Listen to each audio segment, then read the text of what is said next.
Wow, this was funny. Roger Martin, Hoover Village, Montana. Kamala Harris quits, and the campaign collapses. But even funnier is with Biden here. Goes by this guy's table and has no clue who this guy is. Pictures are snapping, blazing, and all that stuff. They ask him, "Do you know who that is?" He says, "I have no idea. It's a Republican country." He's visiting a restaurant, okay, and there's a picture of him standing right by a booth, a restaurant booth where a farmer is sitting. And Biden's looking right at him. He's facing him. And the farmer completely ignores him. I mean, it's hilarious. Biden's just standing there, and the guy refuses to even look at him. He's just looking straight ahead. I mean, reporters they're literally flashing their cameras, and they see Biden there, and this guy could care less. And so when Biden left, this guy was asked what's the matter? You're not a fan of Biden? And the guy goes, who? And they're like, that was Joe Biden, the former vice president under Obama. He's the one standing by your table. And the guy goes, oh, Obama. Nah, I'm not an Obama fan. This is Republican country. Amen, brother, right? In many respects, that encounter in the restaurant is a magnificent symbol of Biden's fledgling campaign. The Hill.com article fully recognizes that Biden's campaign numbers shown to be on complete life support if current trends continue.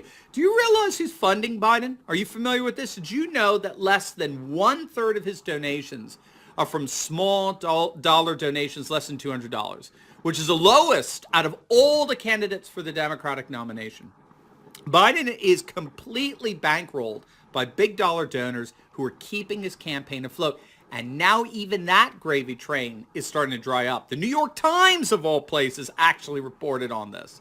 The New York Times pointed out that the Wall Street donors were starting to look at other candidates because they believe that Biden has already lost. Biden has blown this. And this is largely because if you think about it, the whole fiasco with his son getting on the board of that corrupt Ukrainian gas company, for many, that's just a perfect symbol. Precisely this swamp, this deep state nonsense, the vast majority of the electorate voted against in 2016. We did a video on that when a picture surfaced showing Joe Biden with other members of the Ukrainian company's board golfing together. And this after he denied that he had any involvement whatsoever with his son's overseas business dealings.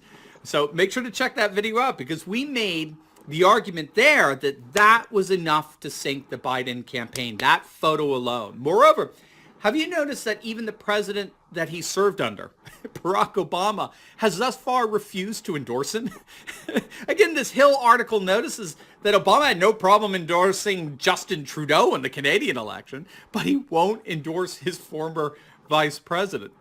Note too Biden's crowds, or the lack thereof. Can you even begin to imagine Biden attracting crowds like we see at a Trump rally? Joe Biden. We're going to leave it here, but true, and true. Great ending article on this. Kamala Harris is out. Joe Biden's campaign is collapsing. The big donors are looking for other people. It's just a mess.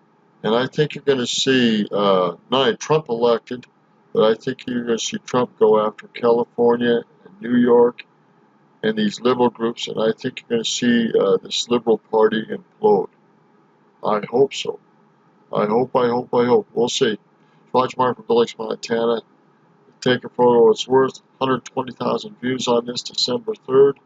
Kamala Harris quits. Joe Biden's campaign collapses. That's the headlines on this guy's video.